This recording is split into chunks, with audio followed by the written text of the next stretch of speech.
Hello guys, cool गुरु की कक्षा में आप सभी का स्वागत है। तो चलिए हम लोग एनसीईआरटी का कुछ क्वेश्चंस सॉल्व करते हैं रिलेशन एंड फंक्शंस के। तो पहला क्वेश्चन है x/3 + 1, y-2/3 is equal to 5/3, 1/3। तो हमें x एंड y का वैल्यू इस क्वेश्चन में फाइंड करना है। तो हमें पता है जब हमारा a/b is equal to c/d होता है तो ऑर्डर स्पेयर्स तो a is equal to C होता है and b is equal to D होता है। तो हम लोग direct x/3 + 1 is equal to 5/3 करेंगे and y-2/3 is equal to 1/3 करेंगे। फिर से हम लोग जब सॉल्व करेंगे तो x + 3 इज इक्वल टू 5 आ जाएगा और यहाँ पर क्या आ जाएगा 3y - 2 इज इक्वल टू 1। तो x का वैल्यू हमारा 2 आ जाएगा एंड y का वैल्यू हमारा आ जाएगा 1। नेक्स्ट क्वेश्चन, ये ट्रू एंड फॉल्स है। तो if p is equal to m, n एंड q is equal to n, m, then p cross q is equal to m, n and n, m। तो ये statement हमारा false है। क्यों false है? क्योंकि यहाँ पर हमारा और दो ऑर्डर पेयर्स नहीं लिखा हुआ है। वो कौन कौन सा है? mn तो है और mm नहीं है एंड nn नहीं। अगर ये दोनों यहाँ पर इन्वॉल्व रहते p क्रॉस q में, क्योंकि p क्रॉस q में कितना एलिमेंट्स हमारे होंगे 2 × 2 4 एलिमेंट्स होंगे, लेकिन 4 ऑर्डर्स पेयर होंगे, लेकिन यहाँ पर हमारा सिर्फ 2 orders pair. If A and B are non-empty set, then A cross B is a non-empty set of ordered pair x, y such that x is a member of B and y is a member of A। तो ये statement भी हमारा false है। क्यों है false? क्योंकि x जो है वो हमारा मेंबर किसका है? A का मेंबर है, और जो y है वो हमारा किसका मेंबर है? B का मेंबर है। तो x यहाँ पर क्या लिखा हुआ होना चाहिए? x is a member of A and y is a member of B। अब next question, next part, if a is equal to 1, 2 and b is equal to 3, 4, then a cross b intersection 5 is equal to 5। Obviously अगर b intersection 5 है तो intersection में 5 ही common element है, तो यहाँ पर भी क्या आ जाएगा? 5 आ जाएगा। तो जब a क्रॉस 5 हम लोग करेंगे तो हमें क्या मिलेगा? 5 मिलेगा। तो ये हमारा स्टेटमेंट ट्रू है। Next, let a and b, a हमारा 1, 2 है एंड b है 3, 4। How many subsets a cross b have? तो हमारे a क्रॉस b में कितने पेयर्स होंगे? हमारे a क्रॉस b में 4 पेयर्स होंगे, 2 क्रॉस 2। और सबसेट हमारा क्या होता है? 2 का पावर n। 2 का पावर n हमारा टोटल नंबर ऑफ सबसेट्स का फॉर्मूला है। तो 2 का पावर 4, तो हमारा क्या आ जाएगा वैल्यू? 16। तो number of elements in A cross B हो जाएगा हमारा 4 and total number of possible subsets, ठीक है ना, 2 का पावर n होता है, यानी 2 का power 4 which is equal to 16। Next question, हमें एक सेट A दिया हुआ है जिसका 1 से लेकर 14 तक एलिमेंट्स हैं। हमें इसमें एक रिलेशन डिफाइन करना है A to A, ठीक है। और रिलेशन क्या होना चाहिए? x, y such that 3x - y is equal to 0। ये हमें इक्वेशन दिया हुआ है, जहाँ पर x, y क्या है? हमारा मेंबर ऑफ A है। तो हम लोग सिंपली डायग्राम बना लेते हैं पहले। ये दोनों सेट A है, तो 1, 2, 3, 4, 5, 6, 7, 8, 9, 10 ... 14 तक एलिमेंट्स होंगे। इसमें भी वही सारे 14 एलिमेंट्स होंगे। तो हमारा जो क्वेश्चन क्या बोलता है? 3x - y is equal to 0। तो 3x is equal to y। जब हम लोग x का वैल्यू 1 रख रहे हैं, तो y का वैल्यू हमें क्या मिल रहा है? 3 मिल रहा है। तो 1 किससे रिलेट हो गया? 3 से। जब x का वैल्यू हम लोग 2 रख रहे हैं तो y का वैल्यू हमें 6 मिल रहा है। जब x का वैल्यू 3 रख रहे हैं तो y का वैल्यू हमें मिल रहा है 9। 2 पर 6 मिल रहा है, 3 पर 9 मिल रहा है। जब हम लोग x का वैल्यू 4 रख रहे हैं तो y का वैल्यू हमें मिल रहा है 12। जब हम लोग x का वैल्यू 5 रख रहे हैं तो y का वैल्यू हमें मिल रहा है 15, तो क्या ये 15 रहेगा? नहीं रहेगा। क्यों नहीं रहेगा? क्योंकि हमारे यहाँ पर 1 से लेकर कितने एलिमेंट्स हैं? 14 एलिमेंट्स तक ही हैं। ठीक है गाइस, तो x का वैल्यू 4 तक ही हमें क्या मिलेगा? 12 मिलेगा, उसके बाद हमें कोई वैल्यूज़ नहीं मिलेगा। तो जब हम लोग इसका डोमेन फाइंड करेंगे तो हमारा क्या हो जाएगा? 1 2 3 एंड 4 हो जाएगा।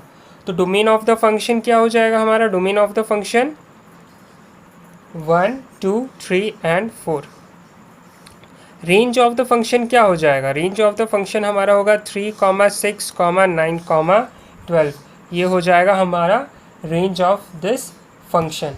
एंड कोडोमेन क्या हो जाएगा? तो कोडोमेन क्या होता है? ये जो हमारा ए क्रॉस अगर बी है तो बी के सारे एलिमेंट्स हो जाते हैं हमारे कोडोमेन, यानी 1 से लेकर कहाँ तक जाएगा? 14 तक जितने भी सारे एलिमेंट्स हैं वो हमारे हो जाएंगे कोडोमेन। नेक्स्ट क्वेश्चन क्या बोलता है?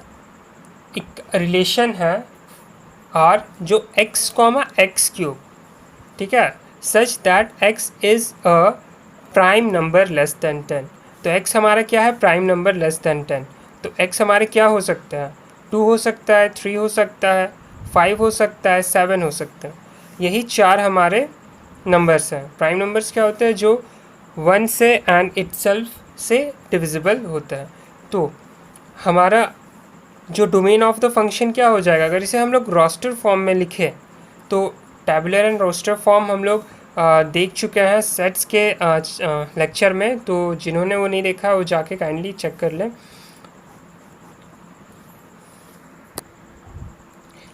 तो हमें क्या दिया हुआ है? x, x³ में। तो जब हम लोग इस रिलेशन को रोस्टर फॉर्म में लिखेंगे तो जब हम लोग 2 रखेंगे तो हम 2 का क्यूब, y के प्लेस में क्या हो जाएगा? 2 का क्यूब जो 8 आएगा।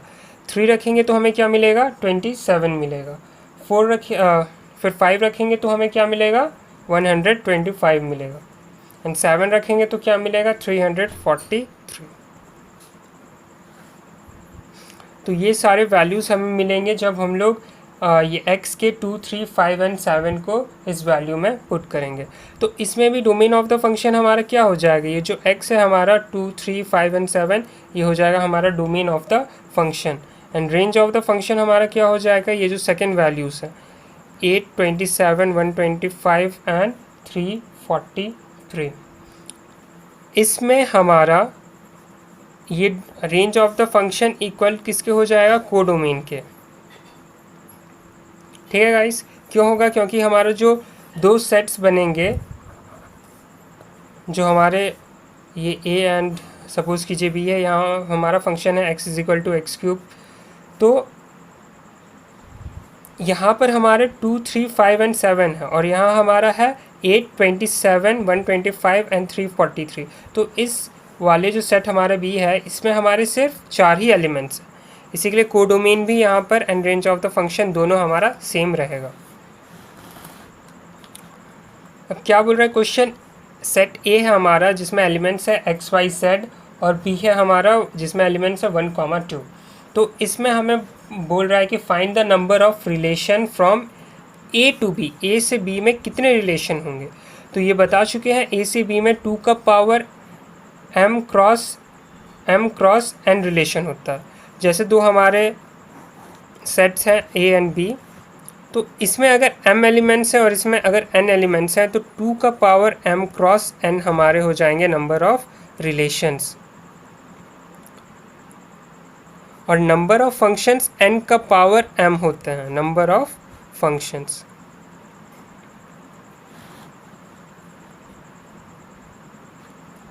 ठीक है गाइस,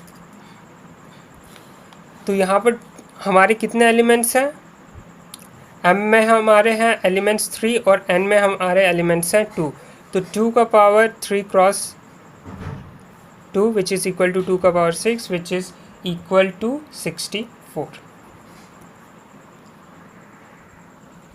चलिए हम लोग डोमेन एंड रेंज निकालना अब सीखेंगे, क्वेश्चंस पर अप्लाई करेंगे। जैसे पहला क्वेश्चन है f(x) = -mod x। तो हमें क्वेश्चन देख के ही पता चल जाना चाहिए कि इसका डोमेन एंड रेंज कहाँ से कहाँ तक होना चाहिए।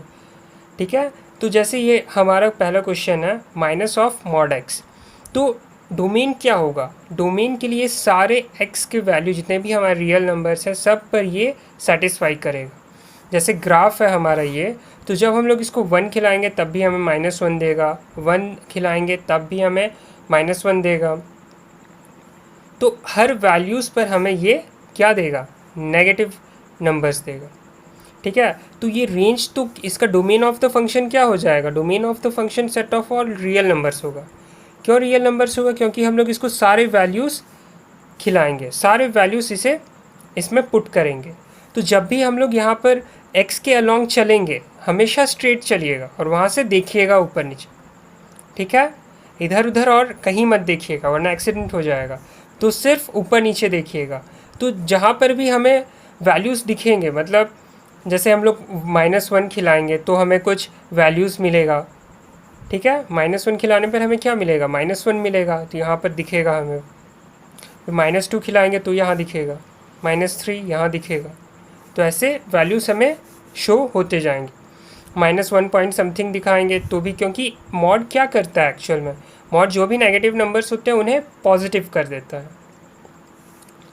पॉजिटिव नंबर खिलाएंगे तो हमें क्या मिलेगा वैल्यूज़, तो भी हमें नेगेटिव वैल्यूज़ मिलेगा। तो ये ऐसे करके ग्राफ इसका चलते जाएगा, कुछ ऐसे ग्राफ। तो डोमेन ऑफ द फंक्शन हमारा सेट ऑफ रियल नंबर्स हो जाएगा और रेंज ऑफ द फंक्शन हमारा क्या होगा, ऑल नेगेटिव नंबर्स, यानी आर नेगेटिव। ये हो जाएगा हमारा set of all negative real numbers, range of the function. तो हम लोग इसे क्या और क्या किस तरीके से लिख सकते हैं, -∞ से +∞। ठीक है फ्रेंड्स, और यहाँ पर याद रखिए ये हमें ज़ीरो भी यहाँ पर वैल्यूज़ मिलेंगे, तो यहाँ पर आर यूनियन क्या हो जाएगा, आर यूनियन ज़ीरो, ज़ीरो भी हमें वैल्यू दिखेगा। ठीक है, अब next question, fx is equal to √9 - x²।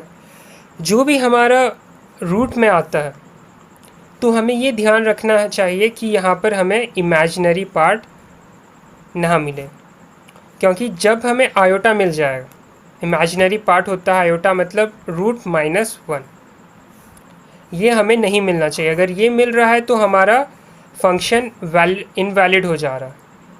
ठीक है फ्रेंड्स, फंक्शन हमारा वैल्यूज़ नहीं खाएगा, ये फंक्शन एग्जिस्ट ही नहीं करेगा इस केस में।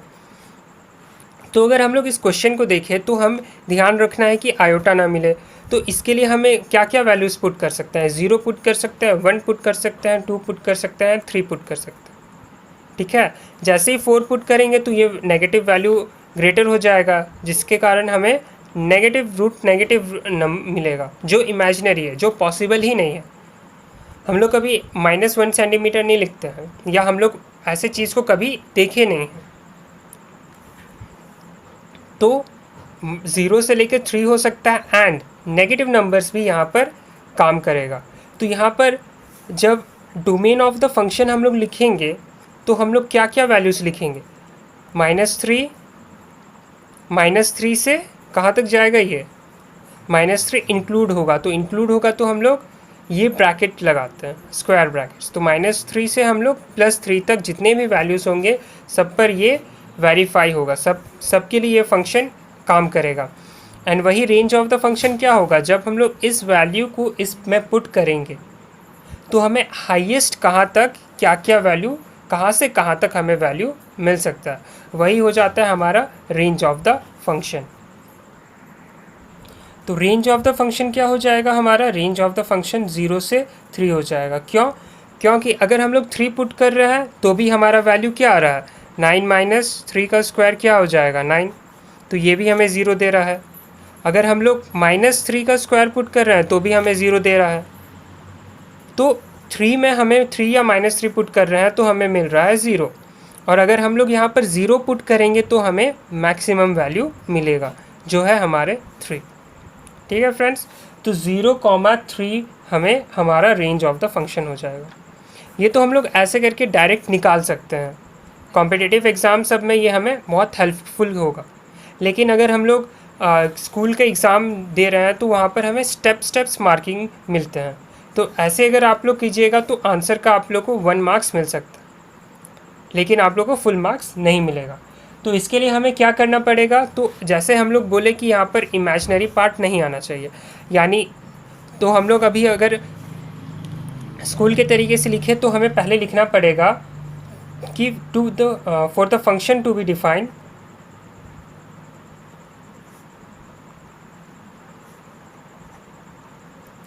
फंक्शन डिफाइन होने के लिए क्या होना चाहिए, 9 माइनस एक्स स्क्वायर जो हमारा ग्रेटर देन और इक्वल टू 0 होना चाहिए। तो एक्स स्क्वायर हमारा -9 लेस देन इक्वल टू 0 हो जाएगा, या तो आप इसे उधर शिफ्ट कर दीजिए या नेगेटिव से मल्टीप्लाई कर दीजिए माइनस साइन से। अगर वैसे करते हैं तो ये साइन चेंज हो जाता है। तो ये हमारा दो पार्ट में आ जाएगा, x-3 and x+3 which is less than और इक्वल टू 0। तो -3 is less than equal to x is less than equal to 3। ठीक है, तो यही हो जाता है हमारा डोमेन ऑफ द फंक्शन।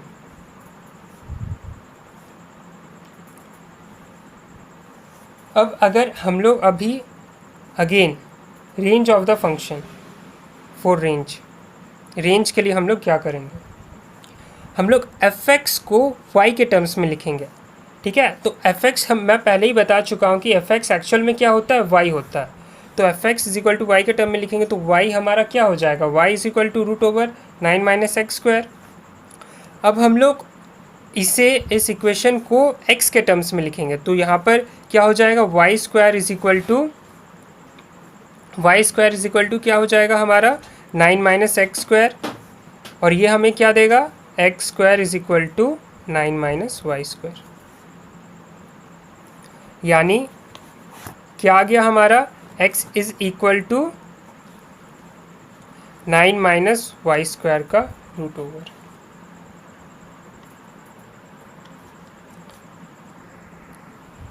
तो ये जो हमारा एक्स स्क्वायर का जो वैल्यू आया, इसको अगर हम लोग यहाँ पर इक्वेशन, इसको सपोज कीजिए 1 मान लेते हैं, इसमें पुट कर दे रहे हैं तो क्या आ जाता है, तो हमारा आ जाता है 9 माइनस एक्स स्क्वायर की जगह हम लोग क्या पुट करेंगे, 9 plus y square which is greater than equal to 0। तो 9 कैंसिल हो जाएगा, यानी y square must be greater than equal to 0, यानी y is greater than equal to 0। इससे हमें ये मिला। ठीक है फ्रेंड्स, वाई स्क्वायर, इससे हमें क्या पता चला, वाई स्क्वायर हमारा ग्रेटर दैन और इक्वल टू 0 होना चाहिए, यानी -∞ से हमारा y क्या होना चाहिए, ग्रेटर होना चाहिए, बट इन्फिनिटी से यानी पॉजिटिव से लेस होना चाहिए। अब कितना लेस होना चाहिए वो हमें जब हम लोग इसे सॉल्व करेंगे तो पता चलेगा। तो हमें पता चला -∞ से बड़ा होना चाहिए बट इन्फिनिटी से छोटा होना चाहिए, और कहाँ से कहाँ तक वैल्यू होगा तो वो हम अभी पता करेंगे। लेकिन हमें पता है कि y का value, but y can not be, क्या होना चाहिए, कैन नॉट बी नेगेटिव। ठीक है, हमें हमारा y नेगेटिव नहीं होना चाहिए, क्योंकि हम लोग इक्वेशन तभी क्या लिखे थे, y is equal to √9 minus x square. तो फर्दर आप जब इसे सॉल्व करेंगे तो वही प्रोसेस होगा जो हम लोग डोमेन एंड रेंज, जब हम लोग डोमेन निकाल रहे थे एक्स के टर्म्स में लेकर, तब हमारा वैल्यू इसमें भी क्या आ जाएगा, y का वैल्यू -3 से greater than equal to y is greater than equal to less than equal to 3। तो ये आ गया हमारा वैल्यू। तो जब हम लोग इन दोनों को इक्वेट करेंगे, जैसे ये नंबर लाइन है, नंबर लाइन में पुट करेंगे तो 0 से 3 -3, यहाँ पर आप लोग पूरा स्टेप्स लिखिएगा वरना आप लोग का मार्क्स कट जाएंगे। तो स्टेप्स आप लोग ज़रूर लिखिएगा। तो -3 हमारा क्या था, पहले इन्फिनिटी से कम होना चाहिए, लेस देन इन्फिनिटी होना चाहिए, और यहाँ से ये क्या हमारा बड़ा होना चाहिए, नेगेटिव -∞ से ग्रेटर होना चाहिए बट प्लस पॉजिटिव इन्फिनिटी से लेस होना चाहिए, और साथ ही में हमारा 0 से भी बड़ा होना चाहिए। ठीक है फ्रेंड्स, और क्यों हमारा यहाँ बड़ा होना चाहिए, क्योंकि यहाँ पर हम लोग ऑब्वियसली लिख चुके हैं कि y हमारा ग्रेटर देन इक्वल टू 0 होगा, तभी हमारा ये डिफाइन होगा, क्योंकि नेगेटिव यहाँ पर भी हम लोग नहीं ला सकते, इमेजिनरी नहीं हो सकता। तो ये है आपका प्रोसेस लिखने का। तो यहाँ पर हमारा रेंज ऑफ द फंक्शन क्या हो जाएगा, 0 से 3, क्योंकि ये हमारा इंटरसेक्शन क्या आ रहा है, ये पार्ट आ रहा है, ये तीनों आपस में इसी लाइन पर लाई कर रहे हैं। चलिए आज हम लोग लास्ट क्वेश्चन देखते हैं इस सेशन का। तो ये हमारा एक क्वेश्चन है, f x is equal to x square plus 2x plus 1 upon x square minus 8x plus 12। तो इस क्वेश्चन में हमें ये ध्यान रखना है कि नीचे हमारा कभी भी 0 नहीं होना चाहिए। इस क्वेश्चन में हमें निकालना है domain of the function. Domain of the function क्या होगा, तो हम लोग को पता होना चाहिए कि डिनोमिनेटर कभी 0 नहीं होना चाहिए। अगर डिनोमिनेटर 0 हो जाएगा तो ये अनडिफाइंड हो जाएगा, क्योंकि something by 0 is infinity. Something by कुछ भी रियल नंबर होगा by 0 is infinity, not defined.